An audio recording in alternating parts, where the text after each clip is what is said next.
All right, guys, Jameson and Alex here, bringing you the subclasses from the new Van Richten's Guide to Ravenloft. Right. Updated from the Unearthed Arcana versions that were submitted several months ago. Yes. So we're going to go over a little bit of the changes on there. But if you're new to the subclass series, what we're going to do is we're going to go through all the abilities gained in the subclass. That's We're right. going to rate it based on its roleplay value, combat value, and overall class synergy, based on how the abilities gained in these subclasses improve on the base class abilities.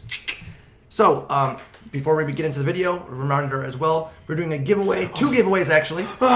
First one, we're going to be giving away a D&D Beyond version of this book, Right. Van Richten's Guide to Ravenloft. And to be entered in that, we're going to require you to subscribe to the channel, like the video, comment down below about each of the videos.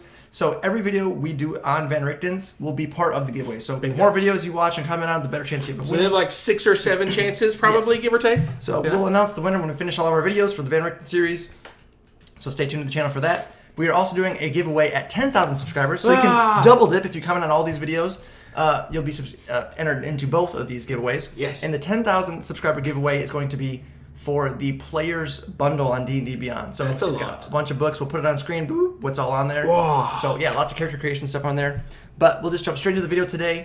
So take it away, Alex. What do we get? Okay, we get lots of stuff starting off at level 3. First of all, Guiding Whispers, which gives Bard access to the Guidance cantrip, which doesn't count against your Bard cantrip, and it also has a range of 60 feet. So, help from across the room from your Bardic friend. Very nice. And Guidance is an incredible cantrip. Yeah. Giving you a chance to give a little D4 buff to ability check, fill in the blank there. Very, very nice. Also, you get Spiritual Focus, which normally a bard can use their instrument of choice as their spellcasting focus. This kind of gives you an extra flavor thing: candle, crystal ball, skull, spirit board, Teruka deck. Things that are very Ravenlofty. Yes. But part of that also starting at level 6, when you cast a bard spell that deals damage or restores hit points through the spiritual focus. Roll a d6 and you gain bonus to 1 damage roll or healing roll of the spell equal to the number rolled. Yes. So there's a bit of Contention. There's a bit of maybe gray area discussion that's already been had about it here in the opening week of this book being out. Right. So it says when you're casting a spell that deals damage or restores hit points through the spiritual focus. Right. Now, that is where the contention lies, is Right. because if you're casting a spell through a spiritual focus, that spiritual focus typically is going to replace the material components of it. Now, if you're casting a spell that doesn't have material components, it doesn't go through the spiritual focus, typically. Technically. So the two schools of thought are, one, it only applies to spells that have material components that are also bard spells, which is less than 10 spells. I think it's 8 or 9 spells. We don't which like that. Doesn't make a whole lot of sense, I think, for the purpose of this. Right. And then the other option is it just applies to all bard spells, considering you're using the spiritual focus. Yes. Now, if you want to be a little bit of a stickler as a DM, I think there's 2 things you could try to do. One is you could say, caveat, you have to be holding the spiritual focus to get the bonus. I think if you want to be even a little bit more than that, because the rules with spellcasting state that if you're doing somatic components, you can use them with the hand that's holding the spiritual focus.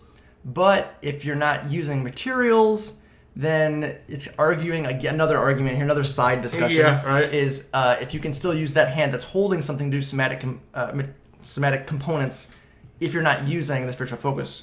So if you want to push it that far, then you could say you have to have the spiritual focus in one hand and have another free hand to do the somatic components to be able to channel it through there. If you go any further than that, I think that's really going against the whole point of what this spiritual focus is, like what it's supposed to be. And also, it makes it very, very lackluster. I think a D6 is not going to break anything.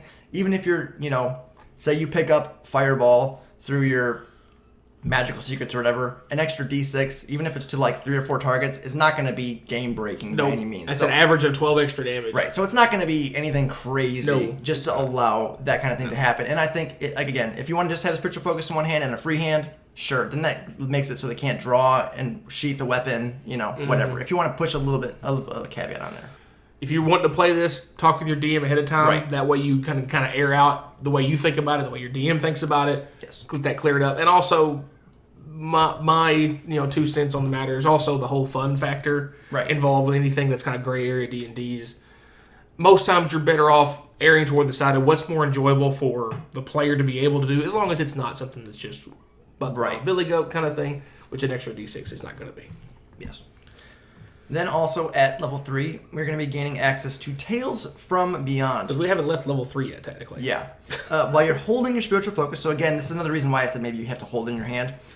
You can use a bonus action to expend a use of Bardic Inspiration and roll on the spirit table using your Bardic Inspiration die to determine the tale the spirits direct you to tell.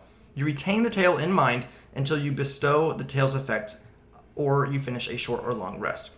And basically what this is saying is you can kind of load up and have it in your mind what you're going to know what you're going to get beforehand, so you can kind of either fish for what you need or just at least know ahead of time what you're going to get. It's not going to be completely just random. You're going to at least know what you're going to be giving. Yes. And to actually activate the tale, you have to use an action. So use a bonus action to load it up and get it ready, and then use an action to actually use it. Right. So you could, out of combat, use a bonus action, know it's going to be in your head, and then when the time presents itself, use your action to actually put it forth. And there's normally you're thinking, ooh, to use my action for something, it better be good.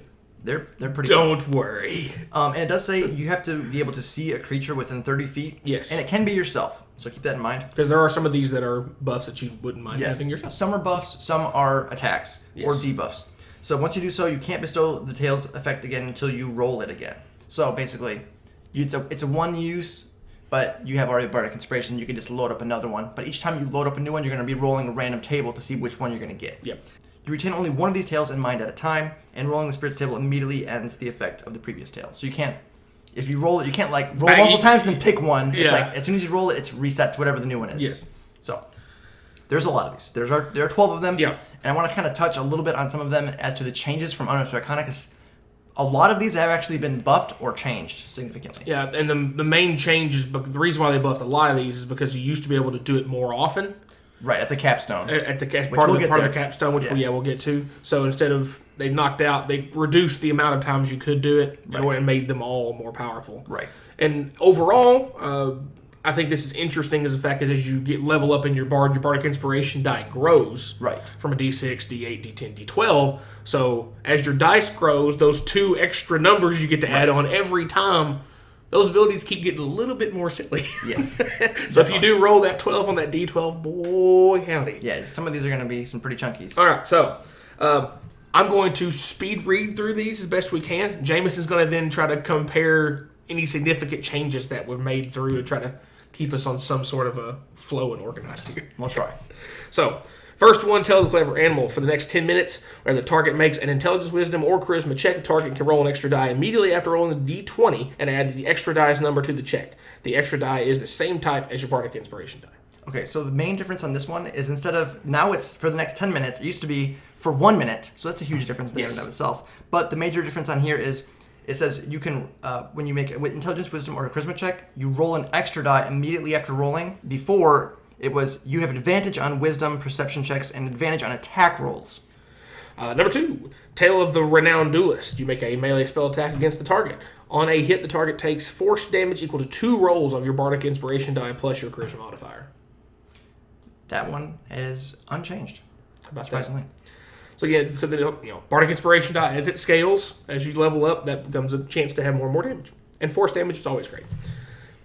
3, Tale of the Beloved Friends. The target and another creature of its choice that can see within 5 feet gain temporary hit points equal to a roll of your Bardic Inspiration die plus your charisma modifier. This is a slight buff from the Unearthed Arcana, which it says you regain hit points, and now it is you gain temporary hit points, which means even if you're at max HP, you can go above, versus before, if you regain hit points and you're already at max, it doesn't matter. Never a bad idea. 4 is Tale of the Runaway. The target can immediately use its reaction to teleport up to 30 feet to an unoccupied space it can see. When it teleports, it can choose a number of creatures it can see within 30 feet to up your charisma modifier to immediately use the same reaction. The major difference on this one is it used to be a minimum of 1. Now it is a minimum of 0. Meaning, if you pick someone who has a plus 0 charisma modifier, it's just them that's going to be able to teleport, not someone else. But keep in mind, why would you do that if you can target yourself? And you're going to have like a 5 charisma modifier. Yeah, so and you're within 30 feet of them. You're probably going to want to always just pick yourself, because then if there's more people, you can just hit everyone with your teleport. Bingo. So, fair enough. 5 is Tale of the Avenger. For 1 minute, any creature that hits the target with a melee attack takes force damage equal to the roll of your Bardic Inspiration die. So retribution damage. Yes, this one is buffed as well. It used to be for 1 minute, whenever a creature the target can see within 30 feet, is damaged by the creature, the target can use its reaction to deal extra damage. So now it doesn't take the reaction, and you don't have to see them either. Yeah. So that's a huge buff. Flat passive. Gotta love passive damage. Tail of the Traveler. The target gains temporary hit points equal to a roll of your Bardic Inspiration die plus your Bard level. While it has these temporary hit points, the target's walking speed increases by 10 feet, and it gains +1 to its AC. Buff on this one as well. The +1 to AC is new. That's the only change. It also gets that +1 to the AC. Very nice. 7 is Tail of the Beguiler. The target must succeed a Wisdom saving throw or take psychic damage equal to 2 rolls of your Bardic Inspiration die, and the target is incapacitated till the end of its next turn. This one is basically reworked. It used to be a Wisdom saving throw or become charmed until the end of the next turn. It must use its action to make a melee attack against a creature other than itself that you can mentally choose. So it's basically been completely changed to just be extra psychic damage and the incapacitated state. Love it. Pretty good. 8 is Tail of the Phantom. The target becomes invisible until the end of its next turn or until it hits a creature with an attack. If the target hits a creature with an attack during the invisibility, the creature it hits takes necrotic damage equal to a roll of your Bardic Inspiration die and is frightened of the target until the end of the frightened creature's next turn. No save. Yeah, and this is unchanged as well. They liked that one as it is. Yeah, automatic frightened, never bad thing. Yeah. Tail of the Brute. At 9, each creature of a target's choice it can see within 30 feet of it must make a strength saving throw. On a failed save, the creature takes thunder damage equal to 3 rolls of your Bardic Inspiration die and is knocked prone. Creature that succeeds a saving throw takes half damage and isn't knocked prone. This one was, I would say it's a buff, but it was changed. It used to be 2d, it used to be 2 of your die force damage. Now it's 3 of your die thunder damage. So it's a different damage type, but there's more of it. Yeah, so thunder is more commonly resisted than force is, but there is more damage. Right. So most of the time it's probably going to be better. Yeah. 10, we're getting into the 3 big ones here. Tail of the Dragon. The target spits fire from its mouth in a 30-foot cone. Each creature in that area must make a dexterity saving throw, taking fire damage equal to 4 rolls of your Bardic Inspiration die on a failed save, or half as much on a successful one. So it's a 30-foot cone dragon breath weapon. Not too bad. That was just increased from 3 rolls to 4 rolls. So just a straight up extra roll. Nice. 11 is Tail of the Angel. The target regains hit points equal to 2 rolls of your Bardic Inspiration die plus your Charisma modifier, and you end 1 condition from the following list affecting the target: blinding, deafened, paralyzed, petrified, or poisoned. Blinded and deafened is a little more uncommon, but being able to cancel out paralyzed or poison with no saves to automatically end it, right? Not bad. This one was actually nerfed. It used to be 2 rolls of your Bardic Inspiration plus your Bard level. Now it's plus your Charisma modifier. So it's a little, depending on what level you are, it's a bigger, if you're level 20, then it's a 15 HP debuff than what it used to be. So. And finally is 12, Tail of the Mind Bender. You can evoke an incomprehensible fable from an otherworldly being. The target must need an intelligence saving throw, or take psychic damage equal to 3 rolls, Bardic Inspiration die, and be stunned until the end of its next turn. This was changed. I would say it's probably a buff. It used to just be, instead of it being stunned, it would instead just be unable to speak for 1 minute. So it's kind of like they wouldn't be able to cast spells. But stunned is just generally better for 100%. Everything. So a nice little buff there. Yeah, fail them saving throws, bud, when you're stunned. Yeah, get have fun with that. Yeah. So that's a big chunk of what the base subclass is built around, is this table. Yes. We're only 2 abilities. We're just now technically out of 3. Of course, the one ability has like a level 3 and level 6 bit. So that's all of that kind of starts at level 3 and of course scales up as you go. Yes. At 6, we have Spirit Session. You can conduct an hour-long ritual channeling spirits, which can be done during a short or long rest. That's important. Using your spiritual focus. You can conduct a ritual with a number of willing creatures equal to your proficiency bonus. Got talking too fast for the last section now. Slower. Bring it back. At the end of the ritual, you temporarily learn 1 spell of your choice from any class. So if you like magical secrets, how about more of it? The spell you choose must be a level equal to the number of creatures that conducted the ritual or less. The spell must be of a level you can cast, and it must be of a school of divination or necromancy. Spell counts as a bard spell for you, but doesn't count against the number of bard spells you know. Once you do the ritual, you can't do it again until you start a long rest. So if you didn't do it the night before, during a long rest, you can do it during the middle of the day during a short rest, but once you've done it during the day, you can't do it again until the next long rest worked ahead. So it's a free extra spell. Divination or necromancy. And it will be up to level 6 eventually once you get your +6 proficiency bonus. Mm-hmm. So And then lastly, we have Mystical Connection at level 14. You now have the ability to nudge spirits of tales from beyond towards certain tales. Basically, what you're able to do is you can roll twice when you roll on the Spirit Tales table, and you can choose between those two, and if you roll the same number both times, you can choose anything on the table. So it's going to give you a little bit more control over which tales you're going to get. Exact same capstone to what Wild Magic Sorcerer gets. Whenever you roll on the table, you roll twice, pick which one of the outcomes you get. It helps with the reliability, helps with you being able to limit the randomness a little bit and control and get what you want out of the roll. Right, and the big change on this from the Unearthed Arcana was it used to be you can roll a d6 instead of your Bardic Inspiration and just use that instead. So you can basically do it all the time. Right. And that was the difference. So now instead of being able to do it all the time with a smaller die, you're only able to do it, your normal Bardic Inspirations, but you can have more control over what you're getting. And they're bigger. And yes, and they've been all pretty much all buffed. Okay, so those are all the abilities. We'll go now into the rating portion of the video. Yes. First up is the roleplay value, as everyone loves. Asterisk, as always. Boy. When we're talking about roleplay value, we're talking about interacting with the world around you, interacting with NPCs, non-combat scenarios, avoiding combat, basically things outside of the initiative order.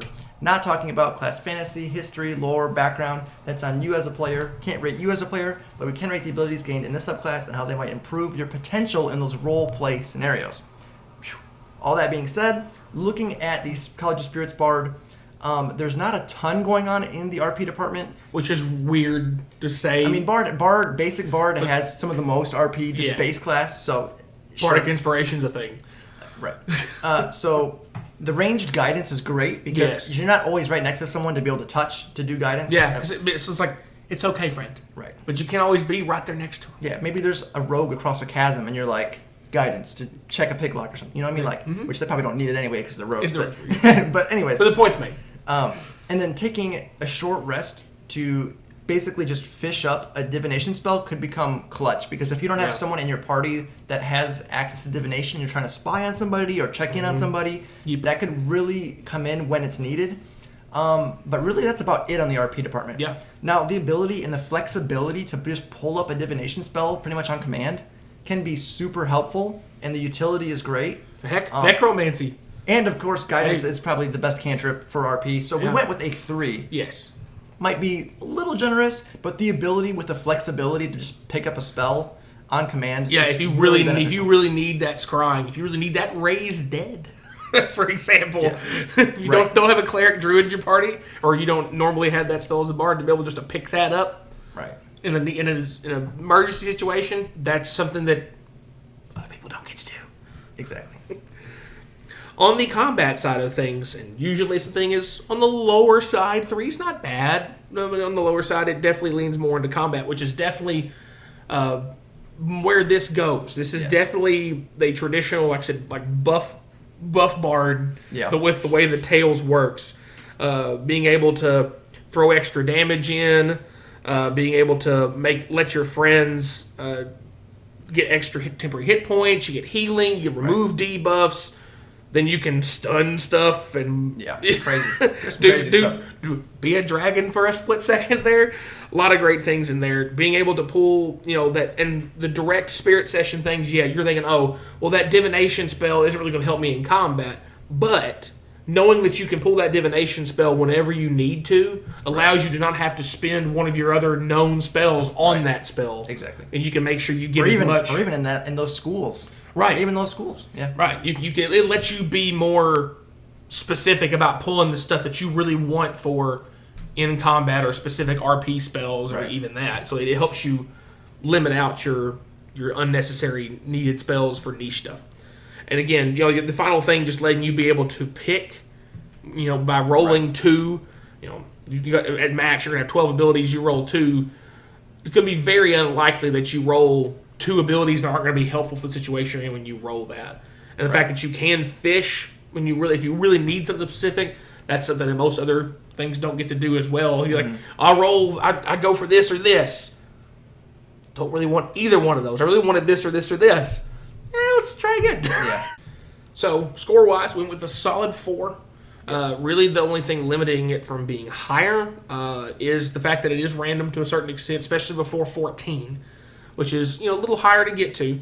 But being able to pick extra spells, buff and debuff to the extreme, And of course doing the extra little dice of healing and damage is always good because it doesn't, you're not having to spend any extra uses. That's an all the time thing as long as you've got your spiritual focus right as you should. And a little note on there too, it does say, like with magical secrets and even with the spirit session, it does say that the spell counts as a bard spell for you. It specifically says that because it says it deals the extra damage for bard spells.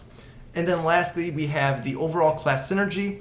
Now, with bards, your main things are going to be your spellcasting, your bardic inspiration are really your core abilities. They do have expertise in things as well, which is great. Or jack of all trades, I should say. Expertise is technically, it's the same kind of thing. Similar, I guess, because jack of all trades you get half, but it's the same. It's the same type of thing. You're buffing your skill checks, right? And so with that, the magical secrets like buffed damage healing that I just mentioned can be great. You get huge bonuses for your bardic inspiration, which are just crazy, and you can kind of, like Alex said, you can kind of fish around. Like if you roll one, you have 4 or 5 of them that you're probably going to have most of the time. By lower mid levels, you're going to have a 20 charisma probably. You should, being a spellcaster. Especially with this too, you're going to have more uses. Yes. You can kind of fish for the right one. If you really need something in this particular situation, you can really try to get one that's going to really benefit that situation. But you can just also hold on and wait for the perfect time as well. Yes. So that versatility on there is really nice. And again, a huge buff to the bardic inspiration. We just went with a 4.5 out of 5 on here. Lots of synergy with the base class, being the spellcasting versatility and the bardic inspiration versatility, which are the main core components of the bard base class. It basically, like, you get jack of all trades for spells because you get magical secrets. You want to pick some extra spells that you can then change at temporaries all the time. It's like, why not? You're a bard. So definitely a very interesting, more combat focused, we would say, just because rolling randomly on the table for trying to get those couple of RP ones, probably not going to happen. You don't really want to waste your bardic inspiration. Now, if you're about to take a short rest anyway, then maybe you try to burn through before the short rest because you know you're going to get them back anyway. Try to fish for an RP one, like you're trying to investigate a room before you do a short rest kind of thing. But other than that, it's just that randomness kind of holds it back just a little bit. A little bit. It is a little bit random. Yes, for sure. Very interesting, very flavorful. Very much enjoy. Yeah, well, I think that'll wrap it up for today, guys. So if you enjoyed the video, please remember to like, subscribe, hit the bell notification so you know all of our new videos are coming out, so you're entered into those giveaways. Yes. Always love to read your comments down below. And as always, guys, thanks for watching.